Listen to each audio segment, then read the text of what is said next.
Hello, I'm Adam Barralet. Welcome back to my channel, where today we're going to be exploring the astrological events of significance that will be happening in November 2023. Now, the first one that is of note happens on the 3rd of November, and this is a retrograde. It's not a planetary retrograde, but it's still a significant asteroid by the name of Vesta. Now, there is an asteroid belt, which is between Mars and Jupiter, so still quite significantly close to Earth, and Vesta is one of the largest asteroids in that. Vesta is named after the Roman goddess of the hearth, and the Greeks called her Hestia. Now, I want you to think back to ancient times and how important having that fire going within the home and keeping that fire going was. Not only would it be a place where the family would gather, but it was used to cook all the food, it was used to heat water for bathing or washing clothes, and obviously kept the home warm throughout those colder months. And so this goddess and keeping that fire going was really, really important. Now, not only that, but her priestesses were quite interesting. They were virgin priestesses. Now, does that mean that they weren't engaging in sexual intercourse? Quite the opposite. Virgin back then actually referred more to not taking a husband rather than not, having sex. In fact, in fertility rituals throughout the year, they had a lot of love to give, let's just say that. So, what does the Vesta as a goddess and as an asteroid signify for us? First of all, it's to do with the fire within us. And Vesta is very much about making sure that we are loyal to ourselves. There's almost a kind of a warrior energy there where often we need to fend for ourselves or fight for ourselves. The fact that you watch videos on my channel would suggest that you've probably got a healing attribute towards you. It may not mean that you're necessarily a healer of some sorts, but that you care and you're very caring to other people. Now, what the risk is that we often give too much at the detriment of ourselves. And this is what Vesta is all about. Are you extinguishing the flame within you and not honoring yourself so that you can give your best to the world? Vesta retrograde is about looking at, okay, what is happening in my life and where am I compromising my own integrity or my loyalty to myself or what's important to me to other people as well. You see, her priestesses kept that fire inside them because they knew rather than becoming a wife and just taking a husband and having kids and becoming a mother, which are all honorable, they saw that they had a greater duty in the world. And so Vesta encourages us to make sure that we keep that fire within us. So around Vesta retrograde, you're encouraged to consider, okay, well, what keeps that fire within me excited? And a really great thing to do is look at your Vesta sign. That's where Vesta was when you were born in your birth chart. And that will give you an indication of what keeps you ignited. And if work and obligations and family is not allowing you to learn or allowing you to travel or allowing you to be of service in one way or another, then that flame will get extinguished. And during Vesta retrograde, what you're going to find is different circumstances will arise where you're finding that you're worrying about yourself is getting dampened. Either there's going to be other people are going to ask you to do things and you're not going to get to do what you want to do, or you're just going to start to realize, I'm actually not passionate about what I'm doing. So use this challenge to go, what do I need to do to keep that fire within me?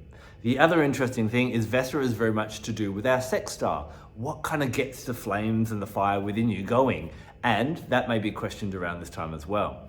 So, of course, we're going to work with different crystals and essential oils to keep us in alignment. So one I love to work with during Vesta is red garnet.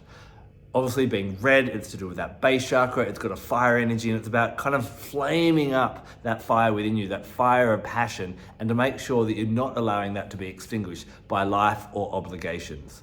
The oil that I really love is coriander seed. Now, you get coriander cilantro, you get one oil from the leaf of the plant and the other from the seed. Work with the seed here. First of all, it's high in something called linalool. Linalool is what we find in lavender. It's very, very relaxing. So it actually helps you to calm and think about yourself. But also, being a seed oil, it opens up some type of potentiality. And this potentiality is the potential of you being empowered and you being powerful and giving your best to the world. You can't give your best to the world if you're not at your best. And Vesta wants you to be at your best with those fires within you, raging, full of passion, that you're passionate about life. Work with coriander seed by diffusing it, popping it on the soles of your feet at night, or even meditating with it and starting to feel as you hold on to your red garnet, that fire come back inside you. I'd really encourage you to look at your Vesta sign, find out what that is, do some reading online about it, and kind of really get to know and start to recognize what are your passions and how can I be at my best so that I can give my best to the world. One final note I'll say is to parents. I often find parents, especially mothers, when they have children, they worry about their children first. But remember, what your children are learning is they're learning how to parent from how they see you parent. Make sure you're still an individual, otherwise you're basically breeding baby makers, generation after generation of baby maker. Let's see if we can get passionate people that can be parents, but also have lives of their own and serve their own passions, not, while still caring about everyone else as well. So Vesta is not about being selfish, it's about knowing that you've got a full purpose in life, and that's more than just giving to other people. So that's going to be happening around it's happening on the 3rd of November. So around that time, look at where people are going to ask you to sacrifice your self-integrity for their benefit. That will come up, and that's to challenge you to make sure you look after yourself first. Now, after that, on the 7th of November, we actually have Halloween. Hold on, wasn't Halloween on the 31st of October? No.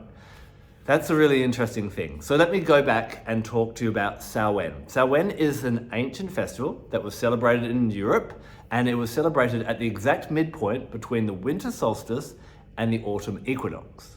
Now, as we know, the sun and our calendar aren't exactly in alignment. That's why you have to have leap years and so on. So what happens is that date will vary from year to year, hence why it's not always on October the 31st. How does Halloween come in? Well, Pope Gregory III in the 7th century decided to declare the 1st of November as All Saints' Day, a day when you would honour saints and martyrs and so on, and the evening before got known as All Hallows' Eve, which then became Halloween. Now, as the Christian church swept across Europe, they wanted to lay their festivals over the top of those that were already popular around the region. And so, guess what? Halloween got laid over the top of Samhain, and it got shifted to always being on the 31st of October. So what is the significance of Samhain? Samhain, which is believed to be the day when the veils between our worlds and the other worlds are at their thinnest. This is a time, first of all, when we do look back and honour our ancestors. We look at the gifts that they gave us, and also possibly do any generational healing where you see things have been passed on from time to time, and that maybe you want to break that cycle so that you don't pass it on to future generations as well. Because the veils between our realms and the other realms are also at their thinnest, this is great to do any channeling or mediumship, or if you can book in to see a professional medium at this time, that's going to be a really great day to do it. But not only is it about connecting with our ancestors, it's also connecting with all the spiritual realms. This is a really powerful day to connect with your angels, your guides, your animal totems, star beings, whoever you want to work with, whoever is in your spiritual team. So take this time to contemplate this. It's a really good time to connect with this sense of oneness.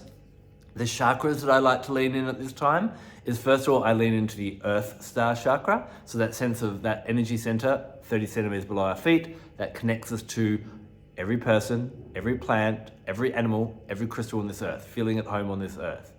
And then the Soul Star chakra. So this is the opposing energy center, 30 centimeters above the feet, kind of resonates with a mauve kind of color, a light pinky purple color, and that connects you to your guides, your angels, and your spiritual team as well. This is a really great time to kind of pull your spiritual team together, feel that sense of oneness, and communicate with them in different ways. Things that you can do around this time, crystals that are really great for connecting with those on the other realms. Hackmanite is great. I really like black kyanite, can be really quite powerful. Even like things like some of your sodalites can be really great in that way. Lean into them for any of that kind of mediumship type of stuff, and bringing those that connection through a little bit more. Usingite can be really nice as well.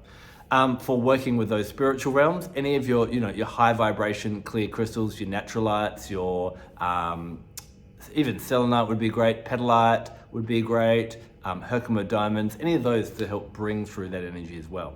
You can have a Halloween celebration, and also it's really great. This is often a time when I pull out pictures of my father and my grandparents who have passed away, and just honor them and remember them and kind of connect with them. And I've found that that's actually been coming through quite a lot for me as well.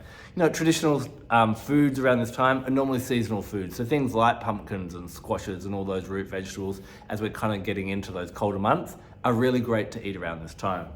The crystal that I've chosen for this time is one called Chiastolite. So Chiastolite is this type of andesite, and the black is a granite cross in it. It almost looks and reminds us of the wheel of the year. This is a really great time to look at the role that death plays in our lives, not only in the death of loved ones, but also making sure that life continues to go on, that we're letting go of relationships and different things that don't serve us in order to bring new things in. Chiastolite helps us to feel comfortable with the cycles of life, death, and rebirth, and to ground us in the power of being a part of moving with that wheel rather than resisting the wheel of change. A really great oil to work with during Samhain is Cypress. Cypress, the story of Cypress goes where the prince Cypress accidentally killed his stag deer and asked his lover Apollo, please let me go in the underworld to be with them. But Apollo loved Cypress so much he didn't want to lose him and turned him into the cypress tree, where the roots went deep into the ground, but the tree continued to point up to Mount Olympus so that Apollo could be near Cypress. Cypress is really good on a physical level for helping everything in the body flow properly, and on an emotional level for helping grief and tears flow as well. This is a really great time if you've lost anyone important to you in the last year to actually say goodbye to them one final time. And a practice where you maybe light a candle, honor the light that they brought into your life and then blow that out, and doing that over several nights if you need to can be really quite healing as well. Now, that's Samhain, and that's only if you're in the Northern Hemisphere. If you're in the Southern Hemisphere, of course, it is nowhere near Halloween or Samhain. In fact, where the North is kind of honoring death, the South is honoring life, and especially love. You are the midpoint between the spring equinox and the summer solstice. This is a festival known as Beltane, and it's basically the festival of love. This is a time to honor your love, to attract love, to bring love into your life, decorating mirrors, bring lots of flowers into your house, and kind of celebrating all that love has. You know, traditionally you would disappear into the woods and make love all day with your lover at that point in time. So if you do have any love spells, they're great to do around this time as well. Self-love practices are really great for you to do as well. This is a great time to work with the heart chakra and making sure that that is nice and balanced. So the crystal that I chose for that is watermelon tourmaline. Watermelon tourmaline is really great because it has both the pink and the green energy, the two colors of the heart chakra, and allows that equal give and take in relationships. And I think that's really important around this time, that you are in relationships that are equal give and take. And they'll be brought up, and those issues of that will be brought up a few days before, on the 3rd, with Vesta Retrograde. So you'll be really mindful of that by the 7th of November, when Beltane actually happens. Another couple of crystals you might want to grab are these ones here. These are called bogie stones, and they normally come as sets, and they're seen as the smooth one being a feminine and the rough one being a masculine one. Now they are actually slightly magnetic, and so what you do is you hold them in meditation and you feel that magnetic pull. And this is a really great thing to kind of tune into that magnetism and then almost think about what you like to attract in your life. Is it love or is it something else? But because it's a time of fertility, we're kind of like, what can I draw in? And as you hold and feel that magnetism, feel not only the magnetism between those stones, magnetizing each other, but feel them also magnetizing your desires to you. And it can be a really nice, kind of powerful meditation to do to attract that in. Another tradition around this time is on the night before the 7th, so on the night of the 6th, put some rose quartz outside, and then in the morning, when you get up in the morning, get the dew off that and wipe that over the face. Rose quartz is associated with Venus or Aphrodite and is said to make you as beautiful as Aphrodite. So there's my beauty hack for the day. Essential oil wise, I picked 2 essential oils for everyone in the Southern Hemisphere, Geramium and Ylang. These both are really, really great for the heart chakra. Really nice to diffuse or anoint over the heart chakra. They're both great for the face as well, so you can mix them with the dew of your rose quartz. But geranium really helps us with trust, and I think this is going to be important for trust in relationships, but also trust in what's unfolding in the world. Often there's a lot of uncertainty, we're not sure what's happening, and this can really help to feel comfortable to love and to open up your heart, not just to a romantic lover, but just to the love of the world. It's okay to love other people, it's all going to be okay. And then Ylang. Ylang helps to take out the stress. It's really great as an aphrodisiac oil. Why? Because it actually stops us thinking. It actually stops us stressing. When we're stressing too much, guess what? We're not in the mood. So try working with these if you're in the Southern Hemisphere. So if you're in the Northern Hemisphere on the 7th, it's Samhain. And if you're in the Southern Hemisphere, it is Beltane on the 7th. I've also done separate videos on both of them on my channel if you'd like some more tips as well. Then what we have to look forward to for the rest of the month is the lunar cycle. On the 13th is the new moon in Scorpio. Now, of course, new moons are to do with, they're kind of like the end of one lunar cycle and the beginning of the next. So I like to think of it as like New Year's Eve, New Year's Day. The fact that it's in Scorpio, Scorpio governs the mysterious or the unknown part of our lives. It's to do with things that we fear, that we're scared of, that we avoid. It often governs things like sex, death, taxes. So the little bit of that kind of theme continues on throughout this month on the 13th as well. This is a really good time to think about, what can I do in my life which scares me? How can I confront a fear? What is your biggest fear right now? Well, New Moon in Scorpio encourages you to look at that and to think, okay, if I want to grow as a person, I've got to confront my fears. Think about what you feared 10 years ago that you're already now doing. At one stage in life, we were scared to ride a bike, drive a car, kiss someone, do our first job, but as time went on, we became comfortable with them. What you're fearing now doesn't have to be scary forever. And if you want to grow, the new moon in Scorpio is a great time to set that resolution. Right, I'm going to go off and do it. The essential oil of all the essential oils that really I find is great for helping you to face your fears is juniper berry. Juniper berry I use to metabolize the poison. It's great for empaths that take on a lot of energetic or emotional energy, and it helps you to be a conduit rather than a container. It's really great for the clairvoyants and psychics to help with the third eye chakra, but it can also be really good for when we're holding on to fearful thoughts. We can work with this. Remember, it's from a fruit. Juniper berry being a fruit oil, it means it's to do with the element of fire. The element of fire is about transformation. This is not about like the citrus oils that are very like joyous and go towards our joy. This is about go towards our fears, overcome them so that the darkness isn't dark anymore. So I love juniper berry, doTERRA's juniper berry. I'll pop a drop in sparkling water and drink it. I'll anoint it on the third eye chakra, or my favorite thing to do is I actually rub it on the soles of my feet. And I did that last night. I'm just remembering the weird dreams I had last night because of it. It can help us bring our fears to the surface even through our dreams and things that we don't know. Now, obviously looking at the things within us can be rather scary, and a crystal that's really great to do that is Covellite. Covellite really helps us with our shadow work. We don't grow by loving the parts of ourselves that we already accept because, we already love them. We grow by learning to love the bits that we don't accept. Maybe you don't like something to do with your appearance, your tendency to lack discipline, your tendency to eat badly, or to speak up or not speak up, or to say silly things, or whatever it may be. How can you start to love the things that you don't love about yourself? And a key of how you could, if you're not sure what you need to start loving, what really annoys you about someone else? If it annoys you about someone else, then you'd never let yourself be like that. Can you find the positive twist on that and learn to embrace that and be okay with it? Now, it doesn't mean if someone's rude, you have to start being rude, but if you can understand why someone's being rude and give them that grace, you also give yourself a little bit of grace as well. Contemplate that, and there is lots of great resources on the internet where you can look at shadow work, but Covellite and juniper berry are my picks around that new moon in Scorpio to really dive into that. 2 weeks later, on the 27th of November, we have our full moon, and our full moon is in Gemini. Whereas the new moon and the dark moon, the night before the new moon, is all about New Year's Eve, New Year's Day, getting rid of the old, starting the new. The full moon, well, it's like your birthday. It's the middle of the year. Your birthday might not be in the middle of the year, mine is. But it's a time for celebration and it's a time for gifts.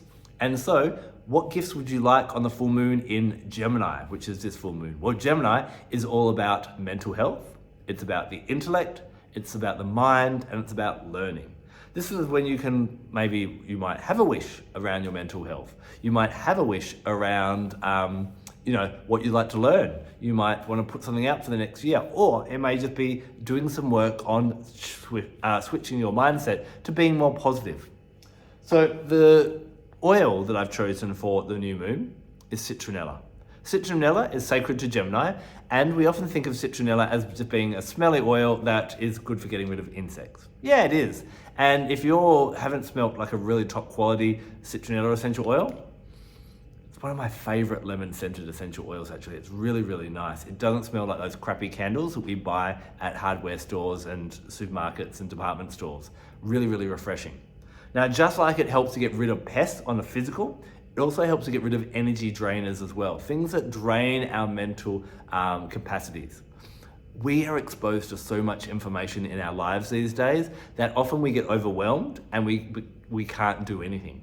Citronella is really good for helping to get rid of all the vampires, the energy vampires, the excess news, the negative Nancys, the people that drain you, those bad habits, and help to bring back your appetite for life. If you're not excited and curious about life, which is very Gemini, very Peter Pan energy, if that's not happening for you, then start working with Citronella and check out my video on Citronella on my channel to kind of how we can use that more to bring back your appetite for life. For crystals, because it's a twin sign, there's actually two that are really, really great. Petalite and Pollucite. These are actually named after Pollux, Pollucite, and Castor, Petalite, which is also sometimes known as Castorite. So Petalite surrounds you in bubbles of white light. It inspires and it lifts you up. Whereas Pollucite actually helps to get rid of things that don't serve you. It's one of the most powerful cleansing crystals on this planet. So we work with Pollucite quickly to go, well, what mental things, what negative attitudes, what do I want to get rid of? And then how do I enlighten myself more? How do I become more positive and work on my mental state? Whether it be your mental health, whether it be learning, whether it be positive attitudes, all those type of things. That's what we focus on the full moon in Gemini, and work with the universe to say, hey universe, help me be a little bit more positive and bring in whatever is possible in how I can learn and expand my mind to keep growing. So there's lots of opportunities this month for being loyal to ourselves, facing our fears, and looking at how we can expand as an individual. Because in nature, nothing stands still. Even rocks are either growing or being diminished. So if you are not growing, then guess what? You're decaying. And we don't want that to happen this month or any month at all. So in summary, we start the month on the 3rd of November with Vesta Retrograde. This is where you'll find different occurrences happening where your loyalty to yourself is being compromised and you need to come back to fanning those flames within you. Work with red garnet and coriander seed essential oil. On the 7th, if you're in the Northern Hemisphere, it's Samhain or Halloween. This is a great time to honor your ancestors. Work with crystals such as brown crystals for the Earth Star chakra, and you can work with violet crystals and high vibration white crystals for the Soul Star chakra. Chiastolite is my favorite brown crystal that I recommend working with, and Cypress would be really great. If you're in the Southern Hemisphere, on the 7th is going to be Beltane. It's all about love. Grab your green and pink crystals. Watermelon tourmaline's my pick. Heart chakra essential oils as well. Ylang and Geramium are my picks this year. Then we have the 13th of November, new moon in Scorpio. Face your fears and grow that way and set resolutions to start confronting something that you're scared of. Work with Juniper berry, pop it on your feet at night and use it any other way you want to as well. And Covellite will be really, really great for that. And then on the full moon, we have the full moon in Gemini. It's all about communing and working with the universe to expand your mental health, your intellect, your learning, and your positive attitude as well. For that, get rid of all the bad thoughts and all that's unwanted in the mind with Pollucite, and then bring in the blessings and the enlightenment with Petalite. Bring in Citronella to help boost your appetite for life and bring that sprightly, joyous energy that you find in Geminis, like me. Thanks so much for taking time to hang out and watch this video. I'd love to know your comments in the section below. Please share any thoughts, especially come back if different things happen throughout the month and share them as well. I'll be back next month to let you know what's happening in December. Until then, take care and blessed be.